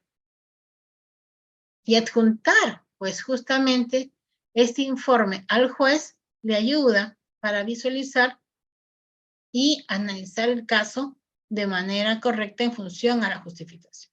Hipótesis, proposiciones o inferencias en relación a los hechos. A mí me gusta mucho trabajar con hechos. Hecho 1, digamos, si se trata de un delito de fe pública y se le está atribuyendo a la persona haber elaborado el documento, entonces el hecho 1 es la elaboración. Hecho 2, presentó el documento para darle esa veracidad. Segundo párrafo del 427, utilización del documento. Hecho 3, puede ser otro delito. Y así, voy señalando cada uno de los medios probatorios que voy teniendo y voy construyendo mi mapa de caso y voy generando en esta construcción las proposiciones que tenemos. ¿Es trabajoso? Sí. ¿Te ayuda? Sí. ¿Cuándo lo preparas? Cuando tienes una audiencia. ¿Cuándo preparas esto? Cuando tienes una audiencia. Es la mejor técnica para refinar y complementar los análisis y determinar y partir, ¿no? Pruebas testimoniales, pruebas periciales, pruebas documentales, qué cosa dijo cada uno, qué dijo el perito en relación al hecho 1, 2 o 3, porque con eso voy a formular mi interrogatorio. Y si ya pasé toda esa estación y estoy en la etapa final del alegato de cierre, recordar que mi mapa conceptual de razonamiento lógico también lo voy a traer a esta etapa para decirle, señor juez, en mis alegatos de apertura prometí que iba a demostrar esto. De la declaración de fulano, de sutano, de mengano que está foja tal, se ha acreditado este hecho, este otro hecho y este hecho. y habiéndose demostrado, por eso es que funciona la norma. Y ahí es donde aparece ese nexo causal y ahí es donde está la matriz de comparación, los criterios de las hipótesis, la solidez de la importancia de los hechos formulados en cada uno, la explicación, la pertinencia, la utilidad y la conducencia. ¿Por qué está señalado de esa manera? Y naturalmente, en relación a estas premisas y a estas inferencias con la práctica, con la realidad, con la situación en sí misma, ¿cuál es el resultado? ¿Se pudo validar? ¿No se pudo validar? ¿Qué es lo que se ha demostrado? Entonces, esta matriz comparativa me permite construir, ¿se acuerda del caso de Darío? A Darío le vamos a poner la letra F. Me permite construir, por ejemplo, si Darío sabía que el certificado era falso. Sí, no le importó que fuera falso, pero lo que él quería era justificar que tenía más de 3 días de descanso médico. La pregunta es, ¿Darío planificó la elaboración del certificado? ¿Fue a Zángaro, se fue a algún lugar? ¿A dónde se fue Darío para hacer este certificado? O como lo que muchas veces ha venido dándose en los últimos tiempos, que planteas una app y dice certificados médicos. Y en estos certificados médicos consigues certificados de estudio. En estas apps que se dan por la web consigues de todo. Y te dicen, sí, está inscrito en la SUNEDU, está inscrito acá, esta persona tiene, ¿cómo se puede decir? Tiene todas las formalidades. Y cuando vas a verificar no existe. Entonces, ¿fue engañado o no fue engañado? Margarita fue llamada por su prima que vive en Estados Unidos y le dice, prima, por favor, vea a la embajada, lleva tales documentos al cónsul, déjalos ahí y que el cónsul me los mande por valija diplomática. Margarita bien obediente porque ama mucho a su prima y hace lo que la prima le dice. Llega al cónsul y el cónsul dice, no, estos sellos postales son falsos, no existen, el documento queda incautado y pobre Margarita pasa a estar detenida por un flagrante delito. Margarita dice, pero si mi prima me llamó. ¿Dónde vive su prima? Dirección tal, nos conectamos en declaración y la prima dice, hola prima, ¿cómo estás? No, yo no te he encargado nada, yo no te he llamado. Pero prima, tú me has llamado. El mensaje de WhatsApp está así. No, yo no he sido. ¿Cuál sería mi intención de perjudicarte, prima? Las dos, involucradas en un proceso. Entonces, buscamos la información para explicarla. ¿Con qué finalidad? De determinar si ha habido conciencia y voluntad? Si la persona, al momento de ser engañada, podía haber pasado ese filtro que le releve de la confianza. Con lo cual podríamos decir que actuó por ignorancia. Y en función de eso se pueda aplicar el artículo 14, que es el error de tipo.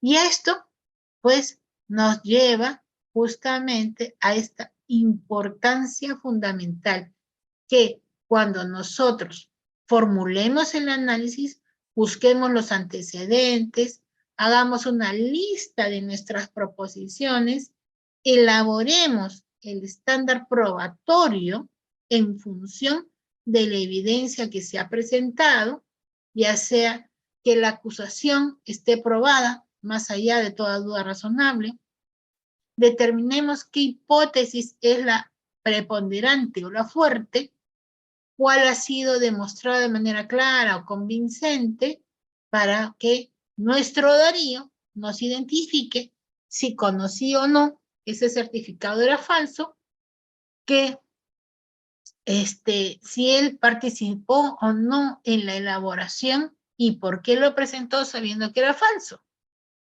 Si él fue engañado por un tramitador, por qué persona y pues finalmente a quién pretendía engañar.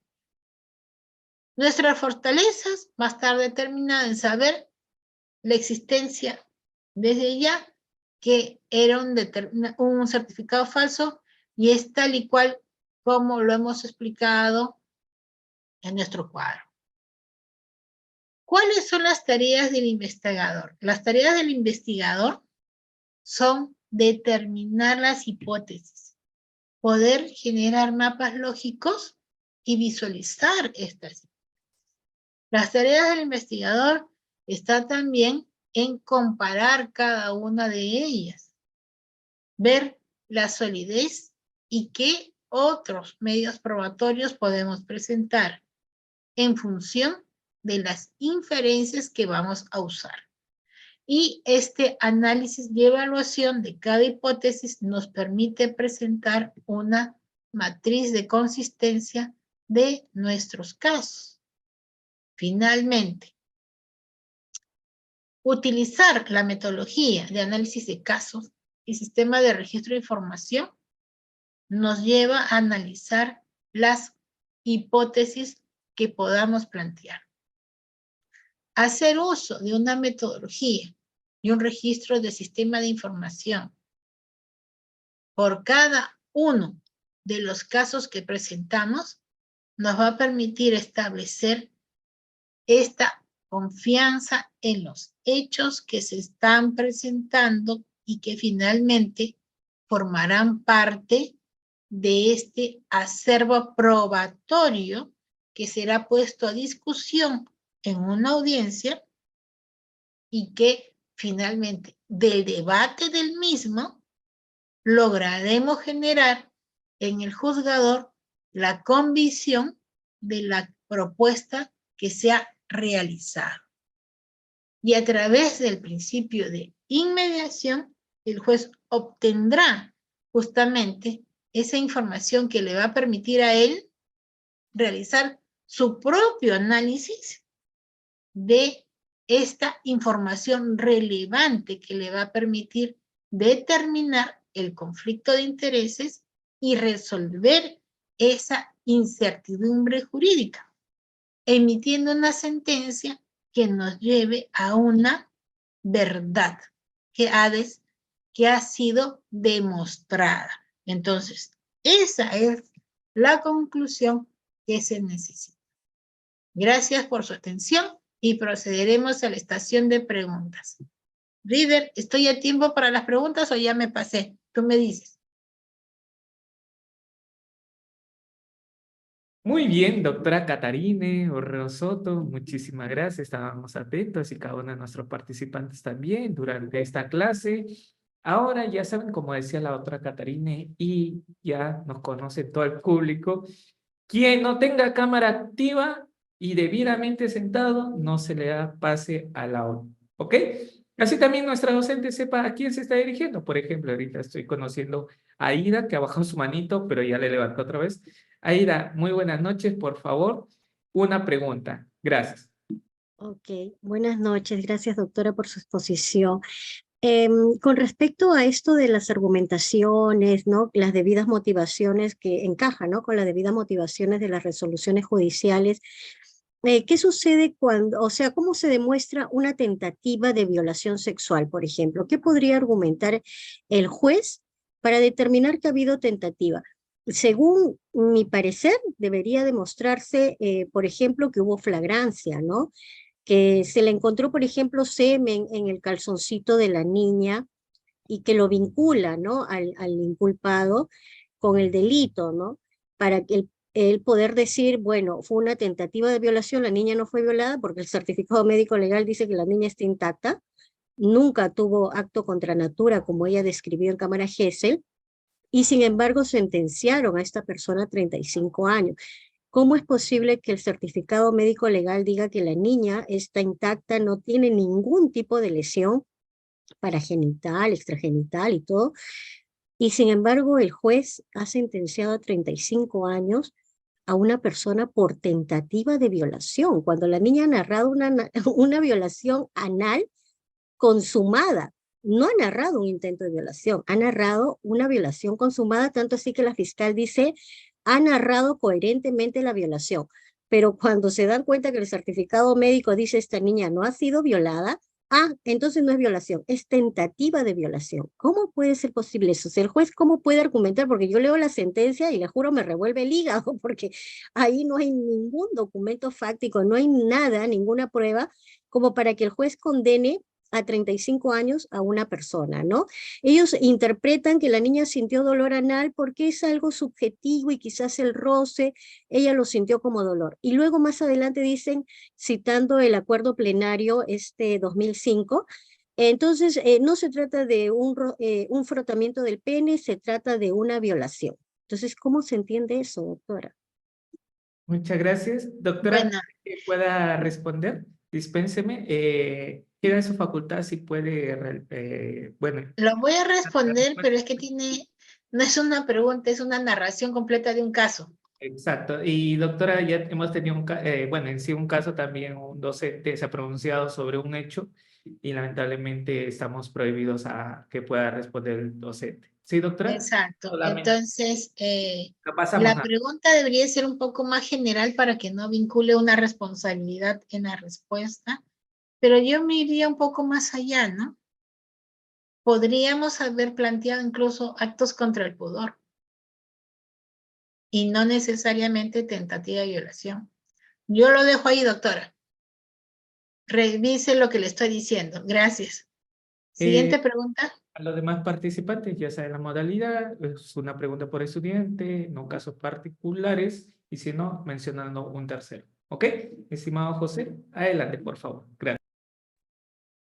Doctora, buenas noches. Gracias por su exposición. La felicito. Doctora, en el ejemplo que usted ha dado de Mario con relación al certificado médico, es Darío, cierto lo que Darío. usted... Darío, perdón, discúlpeme. Es cierto lo que usted dice, ¿no? Que a veces los certificados médicos no son suscritos por los profesionales especialistas en la materia. Pero de la experiencia que yo tengo, y teniendo en cuenta lo complejo que es nuestro territorio nacional, en provincias no existen especialistas en las materias médicas y tal es así también que faltan médicos legistas en algunas provincias o distritos judiciales o fiscales. Y se le encarga esta tarea al médico de la posta o del hospital del lugar. En ese caso, si es el médico del hospital o de la posta no es especialista, o sea, no es médico legista, también se tendría que pedir la nulidad o cuestionar ese certificado que él realiza. Esa es mi pregunta. Ahí tendríamos que resolverlo en función a la expertise, porque puede darse el caso que ese médico, si bien es cierto, no es de la especialidad, pero ¿cuántos años de ejercicio profesional tiene en la materia? Puede ser un médico general. El médico general puede realizar observaciones porque es un médico clínico, ¿cierto? Yo me refiero un poco más a temas, de repente, que transiten ya hacia lo incomprensible. Ahí sí es donde tendríamos que determinar es la historia clínica. La historia clínica me va a reflejar que el señor pagó la atención, que está registrado día y hora, la relación de los síntomas que esta persona ha generado. Pero si no aparece nada de eso y solamente tenemos el certificado, ese certificado, si no viene con una historia clínica, con una epicrisis, no existe. Y eso es más que evidente. Viene para defraudar ¿qué cosa?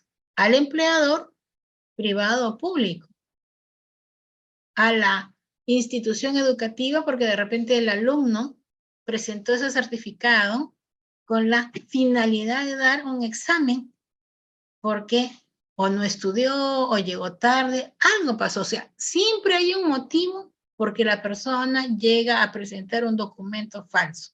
Siempre hay un motivo. Lo que hay que ver es justamente las circunstancias, los móviles, para ver qué cosa, si hay una atenuación de esa responsabilidad.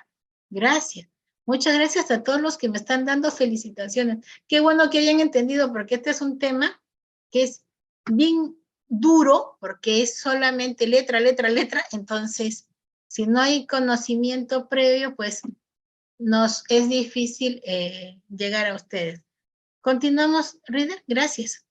Gracias a usted, doctora. Estimado Rey Melchor, por favor, una pregunta, sé preciso. Adelante. Aló, doctora, buenas noches. Excelente ponencia. Quiero referirme también al caso de Darío. El Código Penal dice que aquel que utiliza un documento falso comete un cierto delito y tiene una cierta pena.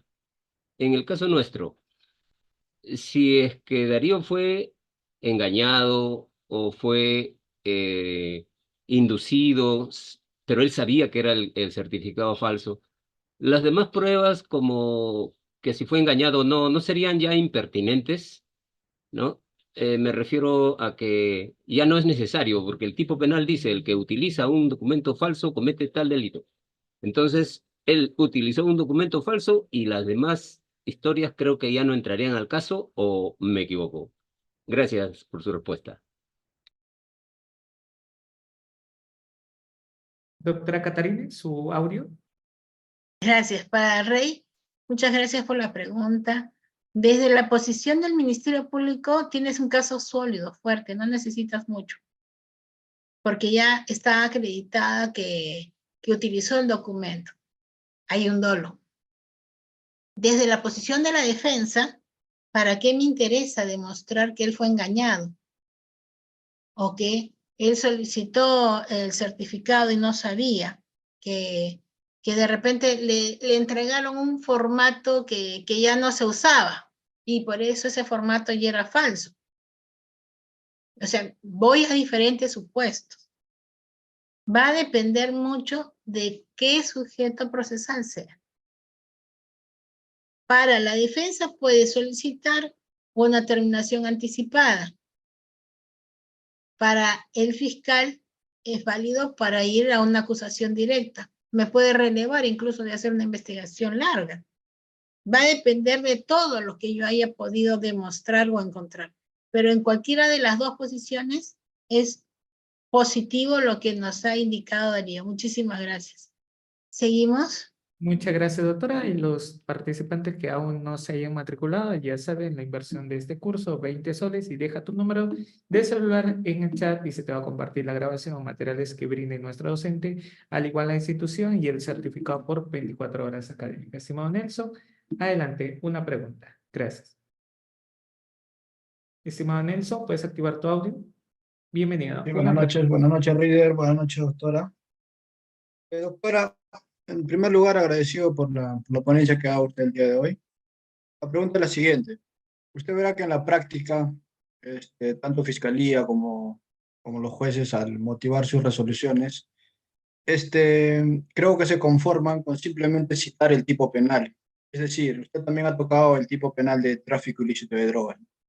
Entonces, simplemente en la práctica vemos que Fiscalía como juzgado ponen, por ejemplo, la persona X y Z favoreció el consumo ilegal de estupefacientes mediante actos de tráfico agravado, pero sin embargo no motivan cómo, cuál ha sido la acción, ¿me entienden? Entonces, ¿qué hace el juzgado?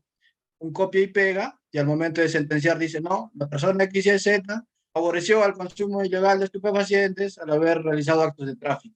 Pero ¿cuál? ¿Cuál ha sido la acción? Entonces, en un robo agravado, en un hurto es lo mismo. Estamos acostumbrados a copiar nada más el tipo penal, pero no demostramos el cómo se ha realizado dicha acción. Entonces, yo creo que va relacionado eso con los medios probatorios que, tanto de descargo o de la Fiscalía dando las pruebas de cargo, que habría una relación. Entonces, la pregunta es, ¿usted cree está bien eso o se debería demostrar, o Fiscalía o el juzgado efectivamente deberían poner cuál es la acción en sí, ¿no? porque si nos vamos a basar en tipos penales, a cualquier persona que nosotros acusemos, simplemente con copiar el tipo penal en nuestra acusación o en nuestra resolución judicial, pues sentenciaríamos a todo el mundo. Entonces, esa es la situación. Si no efectuamos una motivación detallada en relación al análisis de lo que se ha logrado demostrar, estaríamos incurriendo en una motivación aparente. Y la motivación aparente ya es causal de nulidad. Va a generar un nuevo pronunciamiento. Entonces, ¿qué significa argumentar? La argumentación intrínseca es lo que yo pienso. La argumentación extrínseca es lo que digo. ¿Y cómo lo digo? En la forma que lo digo. Eso va a ir en función si el señor fue encontrado por acciones de inteligencia realizando actos de tráfico, mínimo en el acta de intervención, en el registro personal, se le encontró monedas de determinada cantidad. 1 sol, 5 soles, al interior del bolsillo derecho o izquierdo del pantalón, una liga conteniendo 20 sobrecitos de pasta básica de cocaína. ¿Por qué hablamos de liga? Porque ya en el ámbito de la experiencia, cada liga contiene 20 paquetitos. Así se arman las ligas. En el grado de pureza, si el examen de análisis preliminar me arroja 0, porque tiene mayor cantidad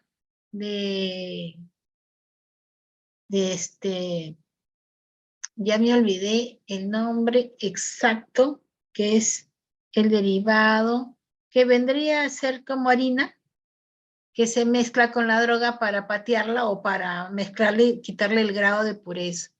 Entonces, ahí viene otra presunción que tienes que trabajar. Chuño, me dice la doctora. Sí, es como el chuño, pero tiene otro nombre dentro de los químicos. Ahorita se me ha ido.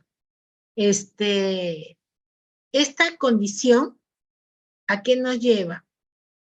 Cuando el consumidor quiere consumir y vender, del paquetito puro que le dan, él separa la mitad y la otra mitad le agrega otro tipo de sustancia, que bien puede ser harina, puede ser yeso, puede ser el otro que se parece al polvo de hornear o al cremor tártaro, maicena, cualquier sustancia que tenga la misma condición para poder mezclar. Y eso lo vende. Almidón, ahí está, almidón es. Ese es el nombre. Entonces, esa sustancia me lleva en la práctica a inferir que esa persona ha generado justamente esta venta. Pero yo necesito algo más para que se concretice la venta. La declaración del comprador. Y que me diga, yo se lo compré a él. Si no, simplemente estaremos en el ámbito de sospecha. Y es muy importante de que si yo trafico, el acto de tráfico es la comercialización, los videos de seguridad. Si yo hago una intervención por acciones de inteligencia y llevo esa intervención y voy a ingresar a la casa de la persona que vende, tengo que encontrar al que vende con el morral, con con el canguro, con la carterita, en donde tiene todo el dinero. Entonces, son esas acciones. Gracias. Doctor Máximo, bienvenido. Muchas En gracias. ese orden, ¿no? Sí, tenemos a Máximo y luego a Polonio, por favor, estimados doctores, ya que hemos tenido también clases de litigación. Si van a realizar una pregunta, realicen la pregunta, pero no la respondan. Sí, porque justo a Nelson él respondía a la misma pregunta. Por ello les pido, si van a realizar una pregunta, hay que hacerla tal cual y pueda responder nuestra doctora. Estimado Máximo, adelante, por favor. Una pregunta. Ya, doctora, solamente quería preguntarle, digamos, ¿qué se entiende por motivación cualificada? cualificada. ¿Qué es cualificado? Es aquello que nos lleva a una intensificación de la motivación por la calidad del argumento y por el tipo de los hechos. Normalmente la cualificación se da en la determinación judicial de la pena para determinar si hay elementos agravantes o elementos atenuantes.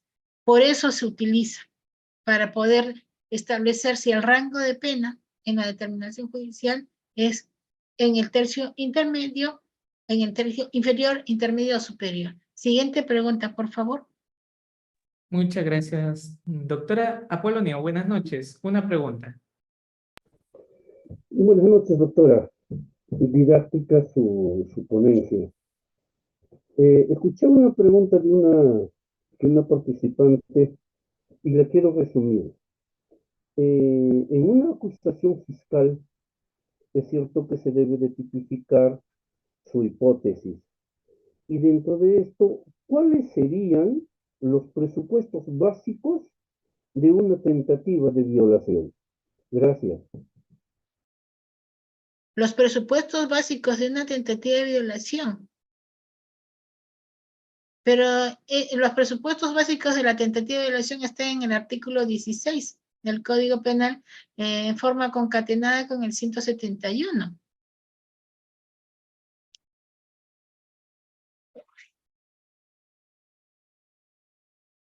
Gracias, Siguiente doctora. pregunta, por favor.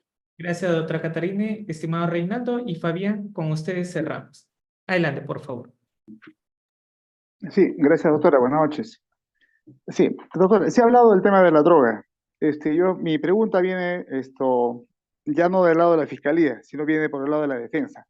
Los casos de sembrado de la droga. ¿Cuáles serían, doctora, los elementos probatorios en este caso de sembrado? Digamos, para más o menos se haga la idea. Por la modalidad, ¿no? Usted ha indicado que se encuentra en la liga, X análisis, pericias toxicológicas. En el caso, por ejemplo, de que se le encuentra, ¿no? Digamos, Pero eso no es un sembrado. ¿no? Claro, no por eso le digo. Claro, estamos hablando de que se le encontró. El sembrado es diferente. Claro, o sea, el sembrado va desde la perspectiva de que se encontró, digamos, en el tablero de modo irregular, ¿no? Digamos, espolvoreado. Esa no es una forma de tener tráfico, de tenencia, de comercializar. Normalmente, perdón, Reinaldo, normalmente en los temas de sembrado, ya sea por armas, drogas, se encuentran dentro de bolsas de polietileno color negro. Normalmente se ubican en las guanteras de los vehículos o debajo del asiento del conductor. Hay que tener cancha y experiencia en materia. Pregúntenme algo que valga la pena, por favor, disculpen, pero yo soy ya un fiscal de 30 años, no soy sacado de la noche a la mañana. Gracias. Gracias a usted, Siguiente doctora. pregunta, por favor. Fabián, contigo cerramos la exposición. Ya saben, los demás participantes pueden dejar su número en el chat del Zoom y mañana estoy contactándome con ustedes referente a este curso. Estimado Fabián, adelante. Gracias. Gracias. Doctora, buenas noches. En primer lugar, felicitarlo por su ponencia. Doctora, una pregunta. ¿Va el fiscal a la etapa intermedia solicitando un sobreseimiento por el delito de falsificación de documentos? Y la parte agraviada ya constituida en actor civil, ¿no? Expone su oposición y advierte que, bueno, en efecto no es un delito de falsificación de documentos, pero sí un delito de falsedad genérica porque el documento contiene un dato falso. ¿Qué es lo que debería hacer el juez como órgano de control de legalidad para no sobreser, no dar por fundado este requerimiento de sobreseimiento? Porque si bien es cierto, el Ministerio Público investigó por falsificación de documento, pero en etapa intermedia se advierte que el documento no es falso, pero sí contiene hechos no acordes con la realidad. ¿Cuál Bien. sería o qué debería de motivar el juez de la investigación preparatoria. Muchas gracias. Gracias, Fabián. Bien. No es tema de argumentación porque me están haciendo preguntas de proceso penal, pero lo voy a responder. Para empezar, ¿cuál es la correspondencia de llegar a una etapa intermedia? Que hayamos formalizado investigación preparatoria, ¿correcto? Que esa investigación preparatoria haya sido consecuencia de un hecho que ha sido atribuido a una persona y que ésta se haya podido demostrar o no demostrar. Si yo lo demuestro, iré a una acusación de conformidad con el artículo 349. Caso contrario, si el hecho denunciado no constituye delito, o si la conducta es atípica, o si más allá de todo lo que he podido actuar, no es factible de forma alguna constituir mayores elementos de convicción, pues, y se me venció el plazo, tendré que formular el sobreseimiento. Si la parte agraviada constituida en actor civil contesta el sobreseimiento señalando un ilícito penal por el cual no fue investigada la persona, no se le puede incorporar. No se le puede incorporar en ese momento. Tendría que esa persona ser sometida a un proceso regular de investigación para poder llegar a esa incorporación, salvo que se haga un requerimiento mixto, como facultad discrecional que tiene el fiscal también, pero obvio, hay que respetar el principio de imputación necesaria y el de legalidad, porque no me pueden sorprender en acusarme por un hecho que no fue materia de investigación, salvo que sea una acusación alternativa o subsidiaria, pero habría que ver cuáles son los elementos que se tienen en ese caso. O sea, en general yo te puedo contestar, pero en específico habría que analizar el caso. Me pregunta Melissa, ¿se eleva en consulta al fiscal superior cuando el juez de investigación preparatoria no está de acuerdo? Ya, esa sería la respuesta, estimada Melissa. Pero la pregunta no fue esa. La pregunta fue, ¿qué puede hacer el juez? ¿Cómo resolvería el juez frente a los hechos? Ni siquiera estamos hablando de que el juez ya resolvió diciendo que está observando el sobreseimiento para que el fiscal superior eleve. Y además, si eleva el fiscal superior, ¿qué va a hacer? El fiscal superior va a decir, no se ha investigado ese delito, que se amplíe la etapa, que regrese a la etapa, puede darse que regrese a la etapa de instrucción y el juez podría ordenar una investigación suplementaria que no tiene plazo. Y en esa investigación suplementaria ahí podría incorporarse algún elemento adicional para reformular, pero siempre no olvidarse que si existe un nuevo elemento de comisión, tengo que haberme dado cuenta en esa etapa. Después, resulta siendo que me van a declarar la nulidad porque estoy violando derechos fundamentales. Muchísimas gracias.